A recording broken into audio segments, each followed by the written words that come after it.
Hello everyone, my name is Manthan Katani and I am maths teacher over eight decade now. आज हम बहुत special topic पे बात करने वाले हैं जिसका नाम है मैथ्स फोबिया। अब मैथ्स फोबिया क्या है? मैथ्स सब्जेक्ट से डर या नंबर को जो देख के डर लगने लगता है बच्चों को, उसके बारे में हम बात करेंगे। और तो इस वीडियो को हम डिवाइड करेंगे कुछ पार्ट्स में। जैसे फर्स्ट पार्ट रहेगा हमारा कि मैथ्स फोबिया क्या है, कब डेवलप होता है, किस वजह से डेवलप होता है और कैसे इसे हम दूर करें।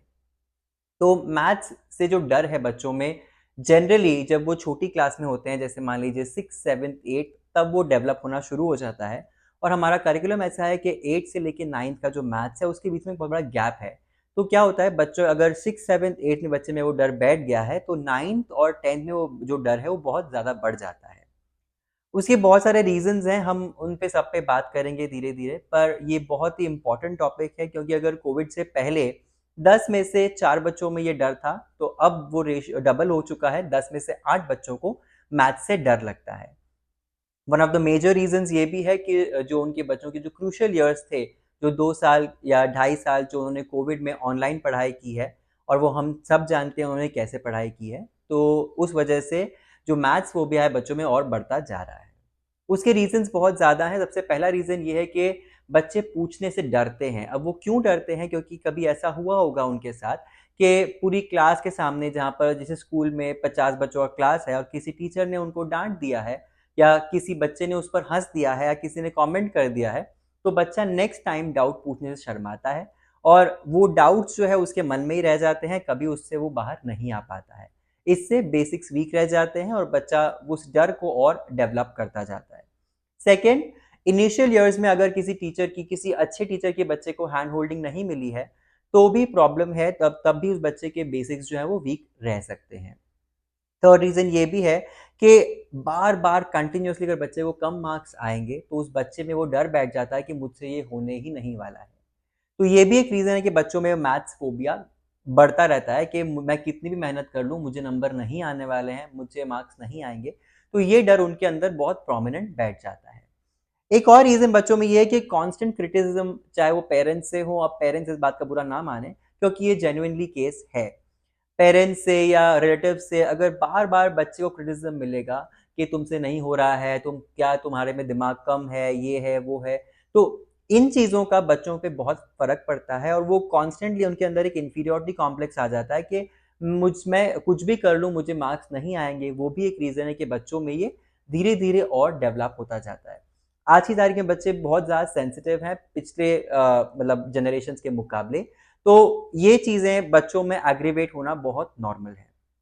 एक और रीज़न ये भी है कि उन पे कांस्टेंट प्रेशर है कि तुमको बाकी सब्जेक्ट कोई नहीं पूछता है, आपको कोई सोशल नहीं पूछेगा, कोई इंग्लिश, हिंदी के बारे में नहीं पूछेगा, पर मैथ्स में कितने मार्क्स आए ये ज़रूर पूछेगा। तो एक कांस्टेंट प्रेशर उनके ऊपर रहता है कि हमें कुछ भी करना है, मैथ्स तो हमको अच्छा करना ही पड़ेगा, वरना लोग हमें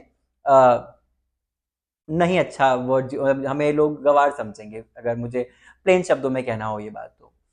और बची-कुची कसर जो है वो सोशल मीडिया ने पूरी कर दी है, जहाँ पर बहुत सारे मीम्स आते हैं like one piece of paper can not decide my future, या फिर one more day has passed when I have not used a plus b the whole square. तो बच्चों को लगता है कि मैथ्स तो कोई काम का ही नहीं है, तो उस पे ध्यान देना भी बंद कर देते हैं। तो पहले हम बात करते हैं कि मैथ्स काम का है या नहीं है। मैथ्स आपके जीवन में बहुत ज़्यादा काम का है। इसीलिए नहीं बोल रहा क्योंकि मैं मैथ्स टीचर हूँ, इसीलिए भी नहीं बोल रहा क्योंकि आपको स्कोर करना है मार्क्स। इसीलिए बोल रहा हूँ कि जो बच्चा मैथ्स को सीरियसली पढ़ाई करता है, उसका लॉजिकल थिंकिंग, उसका रीज़निंग, उसका जो दिमाग है, बहुत बेटर तरीके से काम करता है as compared to the kid who doesn't want to do mathematics or who doesn't want to focus on mathematics. I am not saying this for kids of 11th 12th, but जो आपके basic years हैं, जहाँ आपका aptitude develop होता है, वो है 8, 9, 10, जो आपका ग्रेड्स है वो। उस साल का जो मैथ्स है वो काफ़ी इंपॉर्टेंट होता है आपके लिए। आपके दिमाग को अभी, जैसे आप एसएसटी है उसमें आप याद करते हैं, साइंस एक्सपेरिमेंट समझते हैं, इंग्लिश, हिंदी लैंग्वेजेज़ हैं आपके। तो एक मैथ्स सब्जेक्ट ऐसा है जहाँ पर हर एक क्वेश्चन अलग होता है, तो आप किसी प्रॉब्लम में या किसी चीज़ को कैसे अपना दिमाग चलाएँगे, how will you keep your brain active, that is usually done by mathematics. तो आई एम नॉट सेइंग कि जो अच्छा स्कोर करता है उसका उसका brain works better, but generally maths जो समझ आता है उसका ब्रेन जो है, उसका दिमाग जो है वो as compare to others better काम करता है। अब हम बात करते हैं इस वीडियो में कि how to solve this problem. ये प्रॉब्लम है, हम सब जानते हैं, इसे सॉल्व कैसे करें। सॉल्व करने के लिए इसमें टीचर्स के साथ साथ पेरेंट्स का भी इक्वल इन्वॉल्वमेंट चाहिए। अब कई बार ऐसा होता है कि पेरेंट्स ये सोच लेते हैं कि हमने बच्चे को स्कूल भेज दिया, हमने बच्चे को ट्यूशन भेज दिया, हमारी ज़िम्मेदारी ख़त्म हो गई। ऐसा नहीं होता है, आपको बच्चे को इक्वल टाइम देना होगा घर पे, और वो जो टाइम आप बच्चे को घर में देंगे, वो आपको भी बिना फ़ोन के, बिना टीवी के, बिना लैपटॉप के देना होगा। अब कई बारी why I am saying this is कि मैथ्स जो है वो प्रैक्टिस से आता है। प्रैक्टिस अब कई पेरेंट्स ये बोलते हैं कि हमें मैथ्स समझ में नहीं आता है क्योंकि हमारा काफ़ी टाइम हो गया है सिलेबस से दूर होके, which is very true. I am not saying आपको उसे पढ़ाना है। आपको सिर्फ़ अपने बच्चे के साथ थोड़ा टाइम स्पेंड करना है कि आपने 1 घंटा उसके साथ बैठे कि बेटा मैं तेरे साथ बैठा हूँ, तो या बैठी हूँ, और आप इसको बैठ के अभी 1 घंटे में 15 क्वेश्चन आप जनरली मार्क कर दीजिए, और हर बुक के किताब के पीछे आंसर दिए होते हैं, आप उनको बस ये बोलिए कि आपको इसको सॉल्व करना है। बच्चा अपने आप उसे सॉल्व करना शुरू करेगा। बट आपको ये ध्यान रखना है कि आप उस चीज़ को डेली एक्टिविटी में अपने इंक्लूड करें, बिकॉज़ ऐसा नहीं है कि मैथ्स जो है वो आप एग्ज़ाम से 1 दिन पहले करोगे तो आपको फटाक से सब कुछ आ जाएगा, नहीं आएगा। आपको अगर वो डर हटाना है तो आपको डेली 1 आवर प्रैक्टिस करनी ही होगी। सेकंड चीज़ ये है कि बच्चों का ये भी रीज़न है कि बेसिक्स वीक हैं हमारे, तो हम अच्छे स्कोर नहीं कर पाते। तो बेसिक वीक का अब हमारे पे हमें जब प्रॉब्लम पता है तो हमारा आधा काम आसान हो गया। सॉल्यूशन उसका ये है कि you can refer your old books, जो आपकी पुरानी बुक्स हैं आप उनको रेफर कर सकते हैं। आप अगर मुझसे कोई हेल्प चाहते हैं, आप कमेंट में डाल सकते हैं कि आप इस टाइप के वीडियोज़ या इस टॉपिक के वीडियोज़ अपलोड करो, तो वो भी किए जा सकते हैं। दैट इज़ ऑल्सो वे। अभी मैंने शुरू भी किया है रिसेंटली, जहाँ पर मैं 6-7 स्टैंडर्ड के जो सिलेबस हैं उसके टॉपिक्स अपलोड कर रहा हूँ, ताकि बच्चों का जो बेसिक्स है वो अच्छे से रिविज़न उसका हो जाए। एक और तरीका ये है कि बच्चों को एक पॉजिटिव माइंडसेट रखना है। आप उनको ये कंपैरिज़न ये करवाना बंद कर दीजिए। आप एकदम ऐसा एक्सपेक्टेशन मत रखिए कि बच्चा 40% से 90% ओवरनाइट चला जाएगा। थोड़े-थोड़े आप स्टेजेस पे जाइए, 40, 50, 60, 70, आपको ग्रेजुअली ही आगे बढ़ पाओगे, बट वो तभी होगा जब आप डेली प्रैक्टिस करोगे। बिना प्रैक्टिस के मैथ्स नहीं आएगा तो नहीं आएगा। वो शॉर्ट टर्म के लिए ठीक है कि अगर आपने उसको 1 रात पहले पढ़ा, आपको 4 क्वेश्चन उसमें से आ गए, दैट हैपेंस वेरी रेयरली। अगर आप कंटिन्यूअसली करोगे तो आपका जो एक लैक ऑफ कॉन्फिडेंस है एग्ज़ाम में, वो आपका चला जाएगा, बिकॉज़ मेजरली बच्चों का जब मार्क्स नहीं आता है, उनके 2 रीज़न होते हैं। एक, पेपर छूट गया, दूसरा पेपर में देख के हम ब्लैंक हो गए। इन दोनों का जो सॉल्यूशन वही है कि आप रेगुलर प्रैक्टिस करो। अगर आप रेगुलरली 1 आवर टाइम्ड प्रैक्टिस करेंगे तो आप कभी पेपर आपका नहीं छूटेगा, क्योंकि आपको पता है कि ये क्वेश्चन कैसे करना है, एंड एक क्वेश्चन पे मैं अगर 5 मिनट से ऊपर नहीं लगा रहा हूँ, तो मेरा एग्ज़ाम पेपर पक्का खत्म होगा। दूसरा, जो बच्चे बोलते हैं हम ब्लैंक हो गए एग्ज़ाम में, कि वो इसीलिए हो जाते हैं ब्लैंक बिकॉज़ वो डेली प्रैक्टिस नहीं कर रहे हैं। थर्ड, बच्चों की आदत है कि वो मैथ्स भी रीड करते हैं। अगर आप मैथ्स रीड करेंगे, आपका ब्लैंक होना बहुत नॉर्मल है।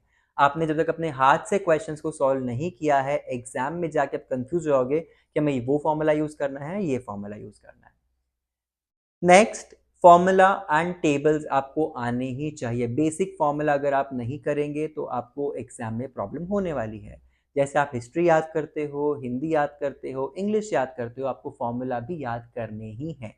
Formulas are very important and they can be applied till whenever you have mathematics with you.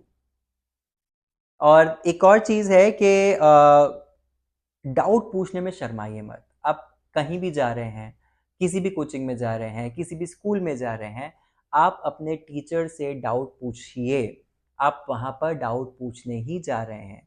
ये बच्चों में बहुत ज़्यादा हो चुका है कि अब हम डरते हैं, हमें शर्म आती है पूछने में। ये डर और ये शर्म आपको निकालनी ही होगी, एंड पेरेंट्स से रिक्वेस्ट है कि बच्चों में ये बात अच्छे से फ्यूल कर दीजिए कि आपको जहाँ भी आप जा रहे हैं, आपको टीचर से डाउट पूछने में डरना नहीं है। डाउट नहीं पूछेंगे, डाउट क्लियर नहीं होंगे, तो वो आपके अंदर हमेशा पाइल अप होती रहेगी चीज़ें। So this is what I have spoken to a few kids, and उसके बेसिस पे जो मैंने आपको आउटकम दिया है, लाइक ये उसी का आउटकम है। फिर भी अगर आपकी कोई क्वेरीज है, फिर भी अगर आपके कोई डाउट्स है, आप कमेंट सेक्शन में उसे डाल सकते हैं। I will reply to each one of them. I will try my best. अगर किसी और टॉपिक पे मुझे अगर बात करनी है इस तरह से, I can do that as well.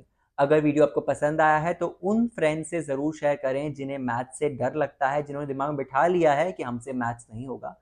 Trust me, in my so many years of teaching, I have seen kids going from 40% to 90% also. Maths के पेपर में से कोई शेर निकल के आपको नहीं खा जाएगा। इट इज़ जस्ट आपको प्रैक्टिस करना है। दिमाग से ये बात निकाल दीजिए कि हमसे मैथ्स नहीं होगा। आपका दिमाग बहुत तेज़ है, बाकी चीज़ों में बहुत चलता है, आपको सारे रील्स के गाने याद हैं, तो मैथ्स के फॉर्मूला भी याद हो जाएंगे और प्रैक्टिस करने से क्वेश्चंस आराम से आपके सॉल्व हो जाएंगे।